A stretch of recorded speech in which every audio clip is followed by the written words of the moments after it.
Même si nous-mêmes, ministres de la réconciliation, nous perdions l'habitude de tomber aux pieds de Jésus, comme la femme atteinte de perte de sang, pour confesser toute notre misère, nos échecs, nos fragilités.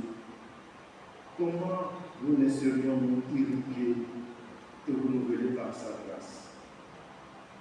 En parlant justement de cette femme, son exemple nous montre comment notre vie de communion avec le Christ, comme le véritable guéridon, peut avoir un impact direct sur les autres. En effet, cette femme n'était pas dans le programme de Jésus. C'est quand Jaïr eut dérouté Jésus de sa position initiale que la femme réussit à toucher furtivement le vêtement du Christ. Et de même, quand le prêtre mène une vie de prière, même dans la plus grande discrétion, les grâces de sa communion avec le Christ s'étendent au-delà de ce que lui-même peut imaginer. Jaïr a été la cause indirecte du miracle obtenu par cette femme.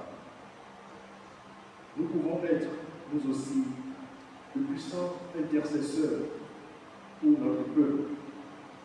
Mieux encore, si nous vivons intensément notre configuration à Jésus, si nous sommes entièrement disponibles, dévoués, pleins de miséricorde comme lui, il n'y a pas de raison que toute personne qui nous touche, qui nous approche, ne touche et ne rencontre le Christ lui-même. Aussi voudrais-je vous inviter à redire pour nous-mêmes ces paroles de la prière pour les prêtres, que chacun nous trouve simple et grand comme l'hostie, accessible à tous et tout donné aux autres.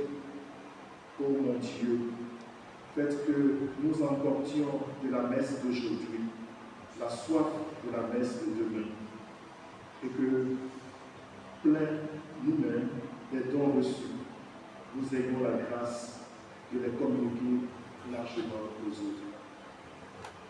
Car la prière de Marie et de Saint Jean-Marie Vianney, le Seigneur nous en accorde la force et la grâce, lui qui guérit maintenant et pour les siècles des siècles. Amen.